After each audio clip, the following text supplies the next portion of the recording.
வரும்போது எங்கள் மாமியார் கிட்ட முக்கியமாக இந்த மருந்து குழம்பு வைக்கிறதுக்கு தேவையான திங்ஸ் எல்லாமே வாங்கிட்டு வர சொல்லியிருந்தேன். எங்கள் ஊரில் நாங்கள் இதை குடி மசாலா அப்படின்னு சொல்லுவோம். டெலிவரிக்கு அப்புறமா மீன் போட்டு இந்த மருந்து குழம்பு தான் ரெடி பண்ணி கொடுப்பாங்க. ரொம்ப நல்லது.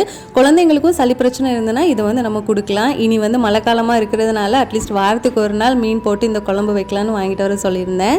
இப்போல்லாம் தோசை இட்லி எதுக்கு மாவு அரைச்சாலும் 3 நாளைக்கு மேலே வைக்கிறது இல்லை. அதனால அடிக்கடி மாவு அரைக்கிற மாதிரி இருக்குது. நைட்டு இட்லிக்கு மாவு அரைக்கிறதுக்காக அதையுமே ஊற வச்சுட்டு மதியம் லஞ்ச் ரொம்ப சிம்பிளாக தான் ரெடி பண்ணியிருந்தேன். நிறைய தக்காளி பழுத்து போய் இருந்தது. அதை வச்சு தக்காளி குழம்பு ரெடி பண்ணிடலான்னு எண்ணெயில் கடுகு, வெந்தயம், பூண்டு, சின்ன வெங்காயம், அது கூடவே தக்காளி, பச்சை மிளகா, தக்காளி இருக்கிற இடமே தெரியாமல் நல்லா மசிஞ்சதுக்கு அப்புறமா மஞ்சள் தூள், மிளகாய் தூள், அதுக்கப்புறமா குழம்பு பொடி சேர்த்துட்டு லாஸ்ட்டாக தேங்காய் அரைச்சி ஊற்றினோம் அப்படின்னா குழம்பு ரெடி ஆகிடும். அப்படியே சைட் டிஷ்ஷாக ஆம்லேட் வச்சு மதியம் லஞ்சை சாப்பிட்டாச்சு. மதியத்துக்கு அப்புறம் கொஞ்சம் ஃப்ரீ டைம் கிடச்சிது. ஆன்லைனில் ஒரு டுட்டோரியலில் ஒரு எம்ப்ராய்டரி டிசைன் பார்த்து வச்சுருந்தேன். ஒரு படத்தை போட்டு விட்டுட்டு அதை தான் செஞ்சுட்டு இருந்தேன். பார்க்குறதுக்கு எப்படி இருக்குன்னு உங்களோட மார்க்ஸை சொல்லுங்கள்.